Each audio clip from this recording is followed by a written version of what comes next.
다음 그 33페이지에 3번 문제 보도록 하겠습니다.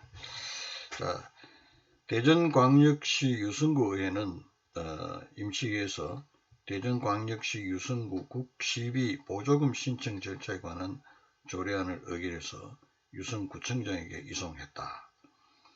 구의회가 이런 조례를 만들었는데, 구청장은 근데 이 조례를 보니까 이 보조금 사업 시행이나 보조금 신청 절차 관한 내용은 이 단체장, 그러니까 대전광역시장이죠. 대전광역시장이 대전광역시 유성구라고 되어 있으니까 유성구청장이네요. 유성구구청장의 그 집행분야에 속하는 것이다. 그래 조례로 선할 것이 아니다. 우리 지난번에 그 집행기관과 의회 사이에 견제와 균형 이렇게 봤죠. 그래서 집행기관의 어떤 고유 권한을 침해하는 조례는 법령에서 견제와 균형 그 자체를 세팅을 해놨는데 그 법령이 정한 상호 견제와 상호 견제와 균형에 그걸 넘어서는 조례 내용의 조례를 제정할 때는 그 조례는 위법하게 된다 이렇게 이야기했습니다. 그런 이유로 잘못된 거다. 조례를 정할 성질 것이 아닌데 정했으니까 위법하다. 이런 이유로 제의를 요구했고, 근데 유성구회가 다시 같은 내용 제의를 하니까 이상에 나오지 않지만 이런 경우 하는 방법이 뭐라고 했습니까? 유성구청장이 유성구 의회를 상대로 해서 유성구회가 상대한 이 조례가 위법하다라고 무효를 구하는 소를 대법원에다가 제기하는 소송이 있다고 했죠. 그 기관 소송이라고 했습니다. 기관 소송을 제기를 하면 대법원이 이 조례가 과연 위법한지 여부를 이제 판단하게 됩니다. 여기는 조례 제정의 범위를 벗어났다고 그 다음 편성을 침해한 여부를 검토 이렇게 돼 있죠. 그래서 조례 위법 여부는 판단할 때 아까도 이야기했지만 먼저 이 조례가 사물적 범위를 벗어났는가. 예를 들면 자기가 정할 수 없는 기관이 임무 사무에 대해서 조례를 제정했다면 이 조례의 사물적 또는 사항적 범위를 벗어나서 위법하게 되겠죠. 그 다음에 이제 조례가 일반적인 내용 조례 같으면은 법령을 위반하지 않은 범위 내에서 정할 수 있는데 법률에 근거 없이도 정할 수 있는데 주민의 권리 제한하거나 의무를 부과하는 그런 내용일 때는 이 자치 사무에 관한 것이라고 하더라도 반드시 법령에 위임이 필요하다 해서 법률 유보로 봐야 되고, 그 다음에 이 조례 자체가 헌법부터 법률, 국의 상위 법령 이런 또 자신의 그런 것들을 법을 위반한 바가 없는지 이렇게 따져본다고 했습니다. 그래서 이 사안 같은 경우에 먼저 이 유성구 의회가 제정한 국시비 보조금 신청 절차에 관한 조례가 먼저 조례의 사물적 범위, 사항적 범위를 이탈했는지 여부를 보면 봐야 됩니다. 그래서 여기 이제 여러분은 아직까지 이 부분까지 지식이 없을 텐데 그 34페이지 밑에 국시비 보조금 지급사업 성질과 조례 제정권을 봅시다. 이거 보면 이 조례 제정권의 범위라고 해서 사항적 범위를 이제 따지는 거고, 국시비 보조금 지급되는 사업의 성질을 보면 여기 밑에 쭉 써놨는데 그 시비 이건 그 보조금은 보조금 또 이해를 해야 되나? 보조금은 지난 시간에 얘기했지만 지방자치단체의 중요한 재원의 하나가 되는 거죠. 그래서 여기에 국가나 시도가 시책상 필요할 때, 그 다음에 지방자치단체 재정 사정 등을 고려해서 그 국가나 또는 그 시도가 예산의 범위 내에서 지방자치단체에 교부하는 금액이다 이렇게 되어 있습니다. 그래서 교부를 받는 지방자치단체는 단체 입장에서는 중요한 재원 조달 그런 방법이 되는 것입니다. 여기서 이제 국시비 보조금 지급되는 사업성이 이건 이제 여러분들이 잘 몰라서 그런데 여기 보면 그 시비 보조금은 주로 지방자치단체 그 자치사무나 단체 위임 사무에 대해서 주로 그걸 하라고 이제 지급이 되고, 국고 보조금은 주로 기관 위임된 사무에 대해서 지급이 교부가 된다고 합니다. 그러면 아까 말한 그 국시 보조금이 지급되는 사업에는 기관이임 사무도 포함이 되죠. 그럼 기관이임 사무가 포함돼 거기에 대해서까지 그 사업에까지 포함되는 국시비 보조금 신청 절차에 관한 어떤 조례를 제정했다면 그 부분만큼은 조례 제정권의 사항적 범위 또는 사물적 범위를 벗어난 위법한 조례가 됩니다. 그리고 잠깐 설명하고 넘어갔습니다만 조례에 대해서 일부가 위법한 게 있으면 조례 전체가 위법하게 된다. 이런 결과가 되죠. 그래서 이 사건 조례는 그런 조례의 사항적 범위를 벗어난 예를 들면 기관이임 사무가 포함되어 있는 그 국고보조금까지 포함해 가지고 신청 절차에 관한 조례안을 만들어놨기 때문에 이 조례는 위법하다. 또 무효이다. 이제 위법 무효이다. 이렇게 되는 겁니다. 그 다음 또 하나 보는 것이 그 부분에서 위법하고 또 다른 부분에서는 우리가 여기 이 유승구 청장이 아까 말한 보조사업 시행이나 보조금 신청 절차는 단체장의 집행 분야에 속하는 것인데 왜 그거에 분야에 속하는 것인데 이거를 침해했다 이런 이야기거든요. 그러니까 집행기관의 어떤 권한을 법령에서 정해놓고 있는 집행권한의 보유 권한을 법령 이임 없이 함부로 제정했다든지 이런 이야기입니다. 그래서 이것도 요 법령이 뭐 상세하게 이렇게 있는데 예를 들면 20조 2에 보면 예산 계상 신청할 때 지방자치단체 장이 예산 참고로 이야기하면 기초지방자치단체 이거 유승구니까 기초지방자치단체인데 여기 보조금을 신청을 해야 되는데 보조금 신청하려면은 그 시도나 또 국가보조금 같은 국가에 신청을 해야 되죠. 그런 경우에는 먼저 시도지사에게 경유해서 그렇게 신청하도록 되어 있습니다. 그러려면 이제 국가나 또 시도나 그쪽에도 예산을 편성해야 되니까 그 예산 계상 신청을 하게 됩니다. 시도지사나 또는 국가에게.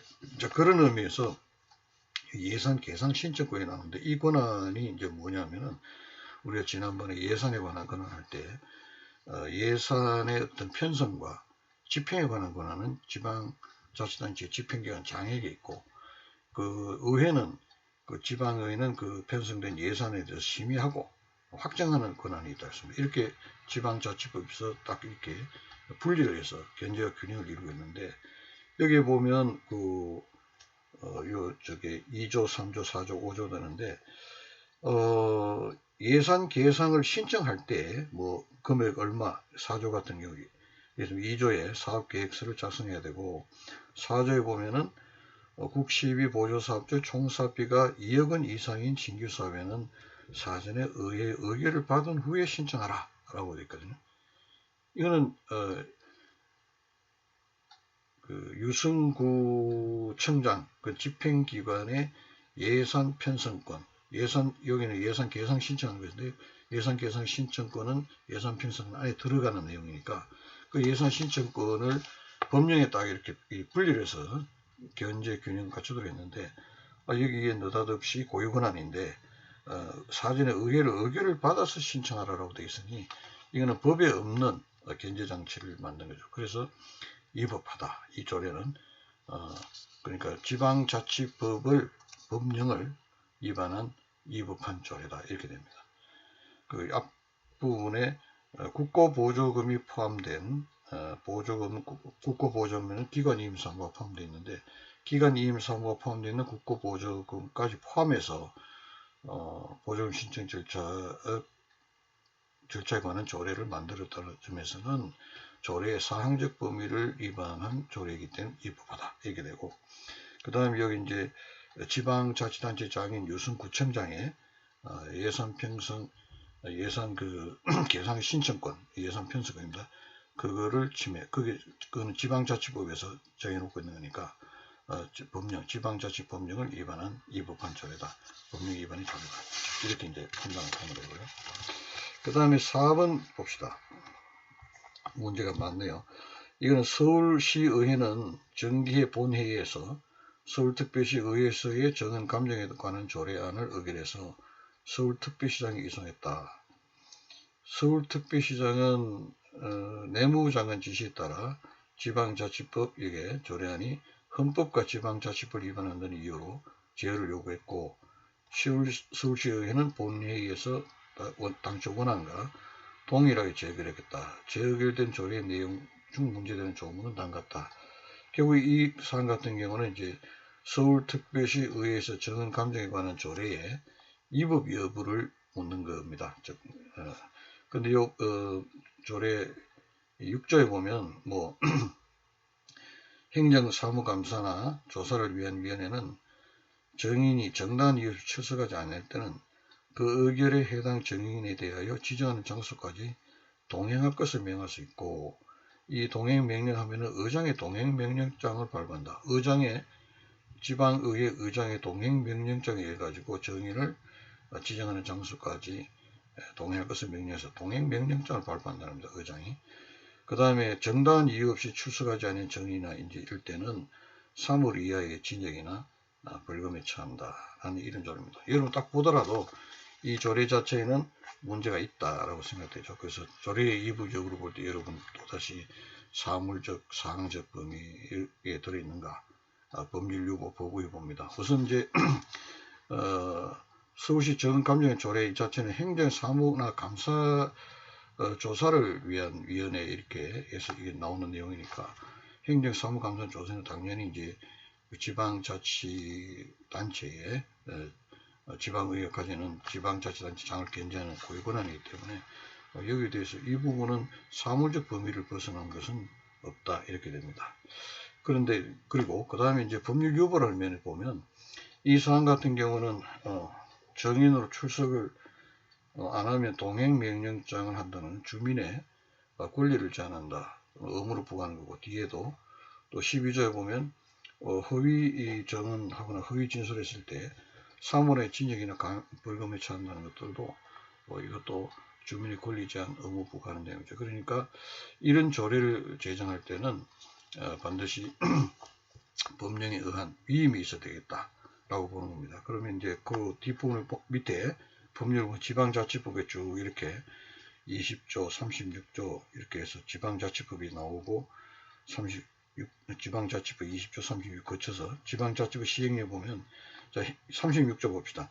행정사무감사 조사권 해가지고 이렇게 사무감사 조사할 수 있는데 필요한 사항은 국정감사 및 조사에 관한 법률에 준하여 대통령을 정하고 그 다음 또 정인감정 관련 절차는 국회 정인감정대 법률에 준하여 대통령령으로 정한다 해가지고 그때 하던 세부적인 내용을 대통령령으로 정한다 위임을 해놨습니다. 그리고 지방자치법 시행령 그 위임된 법령이 지방자치법 시행령인데 이 대통령령입니다. 19조에 보면 상세 내용을 규정해 놓은 다음에 이 법 및 이 규정에 정한 것 외에는 감사 또는 조사 필요한 사항은 당의 지방자치단체장의 조례로 한다 해서 행정 사무 감사 조사 또는 그게 수반돼서는 정인감정 그 내용 부분에 대해서는 지방자치단체 조례로 정한다고 위임이 되어 있습니다. 이 내용 자체는 보면 굉장히 포괄적 위임인데 이 사안 같은 경우에 지방자치단체 어떤 주민의 복리정진에 관한 뭐 이렇게 될 때는 조례로 위임할 때 포괄적 위임이 가능하다 이렇게 되겠습니다. 그래서 포괄적 일단 법률 유보의 범위는 이제 문제가 없고 그 다음에 이제 그다음 법을 위반한지 여부를 봐야 되죠. 이 서울특별시 의 조례에 대해서 서울특별시장이 벌써 이게 헌법과 지방자치법 위반한다고 이야기해 놨습니다. 여러분 찾아보죠. 6조 같은 경우에 의장이 동행명령장을 발부할 수 있다. 이거는 예를 들면 이 동행명령 성질 자체가 구속영장, 구인장하고 이제 같은 내용이죠. 신체를 구금하는 그런 내용인데 이거는 우리 헌법에 보면 이런 성격이 있을 때는 반드시 법관이 발부한 영장에 의하여야 한다고 되어 있습니다. 그래서 의장의 동행명령장을 발부해가지고 지정하는 장소까지 동행하도록 명하고 이런 헌법의 영장주의에 위반되는 그래서 위헌이다. 헌법에 위반되는 내용의 어떤 조례다. 이렇게 볼 수 있고 그 다음에 이제 12조에 보면은 허위 진술 감정할 때 3월 이하의 징역이나 벌금에 처한다고 했습니다. 여기서 이제 징역과 벌금이라고 되어 있습니다. 그래서 우리가 행정벌에는 행정형벌과 행정질서벌이라는 게 있는데, 형벌이라는 것은 지금 여기 나온 대로 징역이나 벌금이라고 하는 것이고, 이건 국가형벌이기 때문에 우리가 소위 말하는 전과가 된다 이야기하는 그게 바로 형벌을 이야기하는 겁니다. 그래서 형벌권은 국가가 가져서 국가형벌권입니다. 그래서 이런 형벌권에 관한 내용을 조리에 정하려고 한다면 반드시 법률에 근거가 있어야 됩니다. 그런데 과연 여기서 이런 내용에 징역이나 벌금까지 할 때는 법률에 위임이 있어야 되는데, 법률 위임이 있었는데 지금 그게 발견되지 않아요. 또 하나는 지방자치 20조에 보면 지방자치단체 조례로서 조례 위반 행위에 대한 1천만 원 이하의 과태료를 부과를 하도록 되어 있죠. 그래서 1천만 이하의 과태료인데, 이것도 만약에 이게 조례로서 정하려면 과태료까지만 하고 벌금이나 징역 같은 행정형벌에 관한 내용은 법령에 근거 위임이 없으면 정할 수 없도록 되어 있어요. 그래서 이거는 법률에 위임이 없다는 점하고, 또는 지방자치법 20조에 조례 위반 행위에 대해서는 1천만 원 이하의 과태료를 정할 수 있다고 되는데, 그보다 훨씬 넘은 행정형벌을 지금 부과하기 때문에, 또 그런 면에서는 지방자치법 20조를 위법한 조례다. 또 법률에 위임이 없이 형벌에 관한 내용을 정하고 있기 때문에 위법하다. 이 두 가지 관점에서 이야기를 할 수 있게 됩니다. 하나 더 할까요? 5번 문제 봅시다. 5번은 A씨는 핵가족 현상에 따라 증가되고 있는 노인복지 문제를 해결하기 위하여 시에서 직접 운영하는 양로원을 설치하려고 한다. 자, A씨가 과연 양로원 설치라는 사무를, 이게 이제 사무의 성질이 자치사무냐 또는 기관임 국가사무로서 이게 A씨에게 위임된 그런 기관임 사무냐, 이런 것도 여러분 생각해 봐야 됩니다. A시장은 이를 위하여 입지를 물색한 결과 시의 외곽에 있는 갑의 토지가 적합하다고 판단하여 이를 관계법령과 적법한 절차에 따라 수용을 했다. 수용 자체는 양로원 설치하기 위해서 필요한 땅을 법령에 따라 적법한 절차에 따라서 이제 수용을 했다. 그 부지를 확보했고요. 그런데 A씨를 관할하는 감독기관이 이제 1차적으로 관할 도지사가 됩니다. 그 도지사가 지금 이거 옛날 거니까 A시장에게 현재 지금 코로나 사태도 마찬가지겠습니다. IMF 발리체 지역경제 활성화 실업자 구제가 무엇보다 시급한데 거기에 돈을 사용해야지, 양로원 시설은 경제적 여건이 개선되는 시설, 이런 이유로 토지 수용 처분한 것을 취소할 것을 명하고, 거기에 따라서 A시장이 따르지 않으니까 B도지사가 자기 권한으로 토지 수용 처분을 취소를 했다는 겁니다. 감독기관에 지휘해서. 이럴 때 이제 여기 이제 문제는 지방자치단체 상호의 종류와 배분에 대해 설명하고, B도지사의 취소 명령에 대하여 A시장이 취하신 권리구제 수단에 논하시오 되어 있습니다. 이거는 이제 뒤에 조금 더 공부해야 풀 수 있는 그런 내용 포함되어 있습니다만, 이제 우리 앞에 공부한 내용이 결부되어 있는 것은 지방자치단체의 어떤 자치권이고, 자치권의 차원에서는 자치권은 주로 자치사무에, 고유한 자치사무에 대해 주장을 하게 되는데, 이건 후견적 감독은 안 한다, 이제 이런 이야기 안 하고, 합법성 감독한다, 이제 이런 이야기 되겠습니다.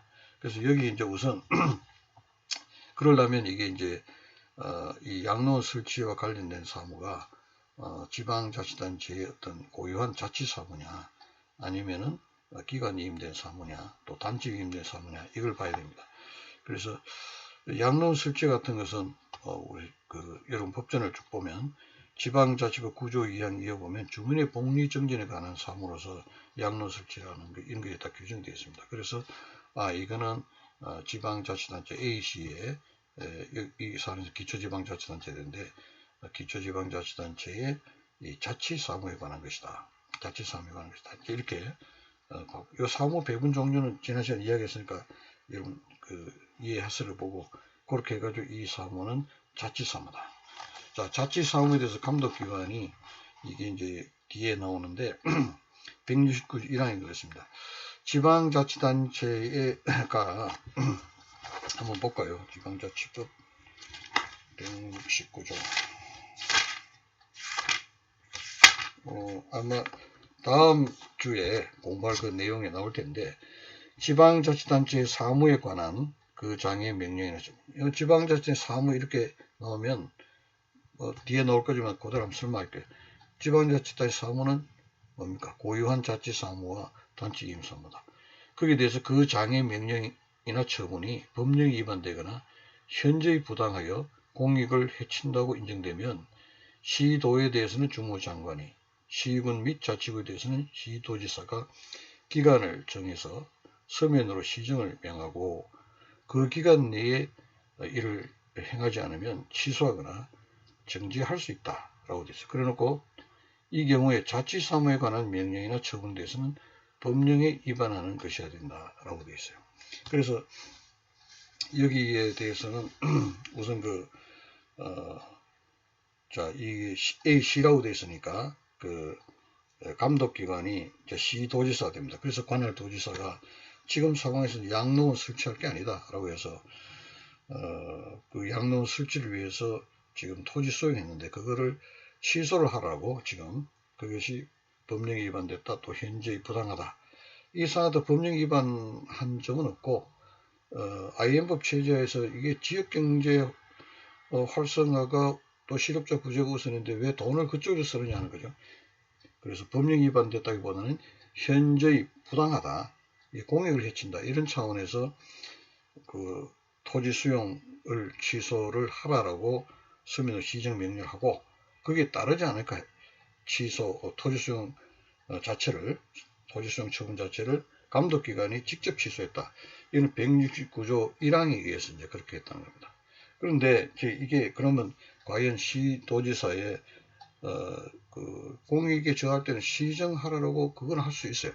그것까지는 되는데 지금 뒤에 보면 자치사무에 관한 명령이나 처분에 대해서는 법령에 위반하는 경우, 법령에 위반한 경우에 지금 말하자면 법령에 위반한 경우에 자치사무니까 이게 양로원 설치하는 사무는 주민의 복리 정전에 관한 사무로서 자치사무니까 자치사무에 대해서 시정명령을 내리고 그 다음에 그 시정명령에 응하지 않는다고 해서 감독기관이 직접 토지 수용 처분을 취소를 하려면 그 자체가 법령을 위반하는 점이 있어야 되는데 법령을 위반. 그러지 않고 정책적인 판단, 이건 정책상 문제잖아요. 양로원 설치를 먼저 할 것인가 아니면 그것보다도 지역경제 활성화를 위해서 재원을 쓸 것인가 하는 것은 그 해당 지방자치단체 정책결정에 관한 정책결정 재량에 관한 문제입니다. 그런 부분에 대해서는 자치사무에 관해서는 감독기관이 타치를 못한다고 했어요. 법령 위반 사항에 대해서만.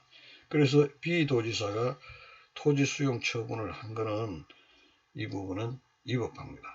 직접 자기가 나서 위반한다. 그래서 이 사안 같은 경우에 A씨 입장에서는 자치사무인데 이게 그 정책적 재량에 관해서 한목적성은 어떤 감독은 할 수 없는데 이렇게 하라는 것은 위법한 것이니까 잘못된 거죠. 그 토지 수용 처분을 취소한 자체가 위법한 것이니까 이것의 그 취소를 구하는 소를 여기에 2항에 보면 취소 처분 또는 정지 처분을 통보받은 날로부터 15일 이내에 대법원에 소를 제기할 수 있다. 이렇게 되어 있습니다.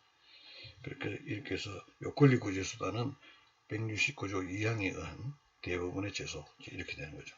이렇게 이제 이 사안은 아까 말한 지방자치단체의 자치사무, 자치권에 대해서는 국가의 후견적 감독이 해서는 안 되고 그 후견적 감독이나 한목적 감독 이야기입니다. 그건 곤란하고 합법성 감독에 한해서 시정명령을 하고 또 시정명령에 응하지 않을 때는 감독, 피감독 지방자치단체가 어떤 처분을 직접 감독기관이 취소할 수 있다. 법령 위반의 경우에 그렇게 할 수 있고 정책적 문제에 대해서는 그런 시정 조치나 또는 취소, 여기는 취소 명령이 시정 명령이죠. 직접 취소하는 것은 불가능하다라고 한 겁니다. 거기에 대한 구제수단은 대법원의 제소다. 이렇게 이해를 하시면 되겠습니다.